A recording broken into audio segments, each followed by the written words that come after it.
જ્યારે ઘરમાં પાલકની સબ્જીની વાત આવે ને ત્યારે કોઈને નથી ગમતી જો પણ એ જ પાલકમાંથી આવી ક્રિસ્પી ક્રિસ્પી પાલકની ટીકડી બનાવી લીધી ને તો ખાવાની ખૂબ જ મજા આવશે. વરસતા વરસાદની અંદર તો ભજીયાનો ટેસ્ટ ભૂલાવી દેશે, એટલી સરસ બનશે અને વળી જરાય ટીકડીમાં તેલ પણ નહીં રહે એવી હું તમને 2 થી 3 ટિપ્સ આપીશ ને તો તમારી ટીકડી પણ લાંબો સમય સુધી પરફેક્ટ અને એકદમ ક્રિસ્પી રહેશે. તમે સવારે બનાવશો ને તો સાંજે ખાતા હશો તો પણ એટલી ક્રિસ્પી અને મેલ્ટેડ માઉથ બનીને તૈયાર થઈ જશે.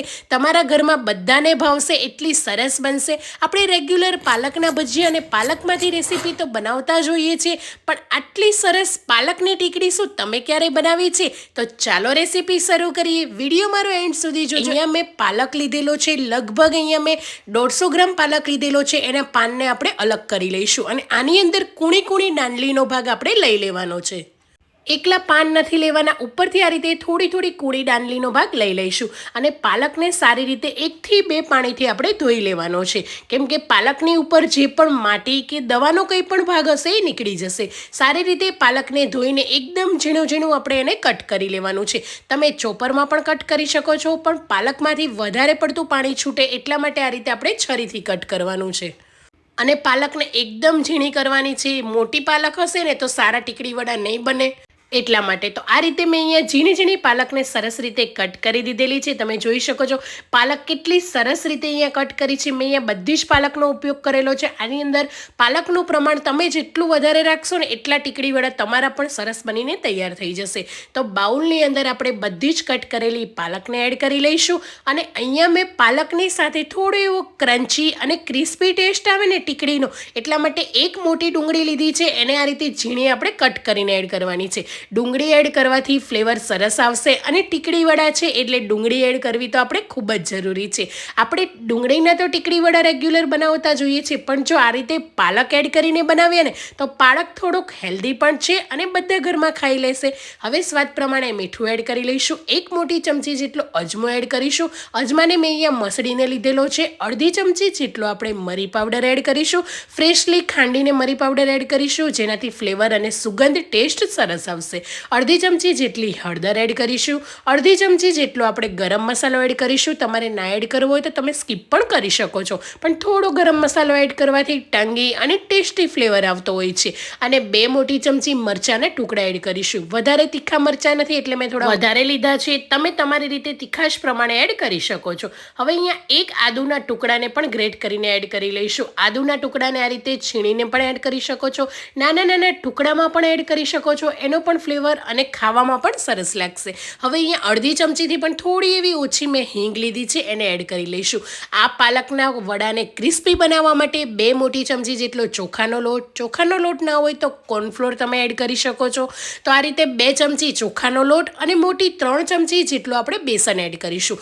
બેસન વધારે પડતો નહીં એડ કરીએ, થોડો થોડો જ લોટ એડ કરીશું, કેમ કે આની અંદર લોટ થોડોક હોય છે અને પાલક, ડુંગળી અને મસાલાનું પ્રમાણ વધારે હોય છે. તમે જોઈ શકો છો બસ ખાલી બાઇન્ડિંગ આવી જાય ને એટલો જ એડ કરવાનો છે અને આ રીતે હાથમાં મુઠ્ઠી કરીને આપણે એને મસળવાનો છે, કેમ કે પાલક અને ડુંગળીનું જે પાણી છૂટે ને એનાથી આપણે લોટને બનાવવાનો છે. એમાં પાણી એડ કરવું પડે ને તો ફક્ત 1 ચમચી જેટલું આ રીતે હાથમાં થોડુંક જ પાણી લઈને એડ કરવાનું છે, અને તે લોટ તમારો પણ ઢીલો થઈ જશે, બેટર સરખું નહીં બને એટલા માટે. કેમ કે પાલકમાં ખૂબ જ પાણીનો ભાગ હોય છે, પાલક પાણી છોડે છે, ડુંગળીમાં હોય છે, એટલે એ પ્રમાણે પાણી થોડુંક જ એડ કરીશું અને એકદમ ઘટ બેટર તૈયાર કરી લઈશું. તો તમે જોઈ શકો છો કોઈ પણ સોડા ઈનો કંઈ જ નથી એડ કરવાનું. બસ આ રીતનું બેટર તૈયાર કરી લેવાનું છે. ભજીયા પડે ને એવી રીતે જ આપણે કરવાનું છે, પણ ભજીયાથી થોડું થીક રાખવાનું છે આપણે. અને બેટર આ રીતનું હોવું જોઈએ, એકદમ લીલું છમ બેટર હશે ને તો તમને પાલકના ક્રિસ્પી વડા ખાવાની ખૂબ જ મજા આવશે. આ ટીકડી વડા થશે પણ એટલા સરસ. હવે લો ગેસની ફ્લેમ પર આ રીતે મોટી સાઇઝમાં ભજીયાને આપણે પાડી લેવાના છે. શરૂઆતમાં પહેલાં ગેસની ફ્લેમ લો રાખીશું અને હાઈ કરીને ફક્ત 1 થી 2 મિનિટ જ આપણે કૂક કરી લઈશું. ટીકડી વડામાં ઘણાની એવી કમેન્ટ આવતી હોય છે કે ટીકડી વડા છે ને એ જ્યારે તમે પ્રેસ કરીને બીજી વખત તળો છો ને ત્યારે એ ફાટી જાય છે, તૂટી જાય છે, સરખા નથી બનતા, ક્રિસ્પી નથી થતા, તો એનું આ જ ખાસ કારણ છે. જ્યારે તમે ટીકડી વડા બનાવો છો ને ત્યારે એને એકદમ કાચા કાચા કાઢી લેવાના છે. એને તમે ઓવર કૂક કરશો કે થોડા વધારે કૂક કરશો ને તો ટીકડી વડા ફાટી તૂટી જશે અને સરખા નહીં બને. તો તમે જોઈ શકો છો મેં અહીંયા ગેસની ફ્લેમ હવે હાઈ કરી લીધી છે અને તરત જ એને કાઢી લેવાના છે.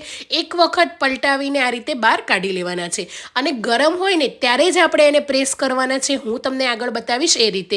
તો આ રીતે બટર પેપર ઉપર કે પછી કોઈ પણ ઘરમાં રહેલી પ્લેટ પર આ રીતે ભજીયાને મૂકી દેવાના છે. વાટકી કે ગ્લાસ કે કોઈ પણની મદદથી આ રીતે પ્રેસ કરી લેવાના છે અને એકદમ પતલી પતલી ટીકડી કરી રહી છું. તમે જોઈ શકો છો ટીકડી એકદમ સરસ થશે, પતલી થશે, જરાય જાડી પણ નહીં થાય અને ખાવામાં તો વળી એટલી ક્રિસ્પી, લાંબો સમય સુધી પણ ક્રિસ્પી રહેશે. તો બધી જ ટીકડી તૈયાર છે. હવે એને ઠંડી થવા દેવાની છે. એકદમ ઠંડી થઈ જાય ને ત્યાં સુધી રહેવા દેવાની છે. જો તમારી ઘરે ગેસ્ટ હોય તો તમે આ રીતે ટીકડી બનાવીને ફ્રીઝરની અંદર સ્ટોર પણ કરી શકો છો. નીચે ફ્રીઝમાં પણ તમે મૂકી શકો છો 4 થી 5 કલાક માટે અને પછી આ રીતે ફ્રાય કરી શકો છો. ફ્રીઝમાં મૂકેલી ટીકડી હશે ને તો તેલ પણ તમારું જરાય નહીં પીવે અને એકદમ કોરી થશે. મેં અત્યારે ફ્રીઝમાં નથી મૂકી, બહાર જ રાખેલી છે, તો પણ તમે ટીકડીનું રિઝલ્ટ જોઈ શકશો. આ રીતે હવે હાઈ ગેસની ફ્લેમ કરીને એકદમ ઠંડી થઈ જાય ને પછી ટીકડીને એડ કરવાની છે. તો આ જે પ્રોસેસ છે ને એ જ ઇમ્પોર્ટન્ટ છે. જો લો ગેસની ફ્લેમ કરીને ટીકડીના વડા બધા જ તમારા તેલમાં ખુલી જશે. એટલે એકદમ હાઈ ગેસની ફ્લેમ કરવાની છે અને ટીકડી ઠંડી હોય ને ત્યારે એડ કરવાની છે. બસ ફક્ત આ 1 થી 2 ટિપ્સનું ધ્યાન રાખ્યું ને એટલે તમારી ટીકડી પણ બહાર માર્કેટ જેવી એકદમ લારી પર મળે ને એવી પરફેક્ટ ક્રિસ્પી બનીને તૈયાર થઈ જશે. બંને સાઈડ પલટાવી લેવાની છે. શરૂઆતમાં ગેસની ફ્લેમ હાઈ રાખીશું, એ પછી થોડી લો ગેસની ફ્લેમ કરીને બંને સાઈડ એકદમ ક્રિસ્પી કરી લેવાની છે. તો તમે જોઈ શકો છો કલર કેટલો સરસ આવ્યો છે અને વળી તમે ખાશો ને તો 4 કલાક 5 કલાક બપોરે બનાવી હશે ને તો સાંજે તમે ખાતા હશો ને તો પણ આ એટલી ક્રિસ્પી અને કડક રહેશે, ખાવાની ખૂબ જ મજા આવશે. એ મારી ગેરંટી છે. પણ મારી આ ટિપ્સ સાથે બધી બનાવજો. તમે જોઈ શકો છો જરાય તેલ પણ હાથમાં નથી આવતું, એટલી કોરી બનીને તૈયાર થઈ ગઈ છે. બસ એની આ જ ખાસિયત છે. તો જરૂરથી એક વખત ટ્રાય કરજો. તમે જોઈ શકો છો કેટલી ક્રિસ્પી બની છે. ડુંગળી અને તળેલા મરચાં સાથે એન્જોય કરી શકો છો.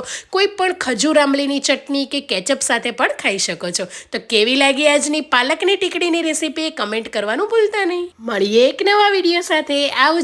જય શ્રી કૃષ્ણ.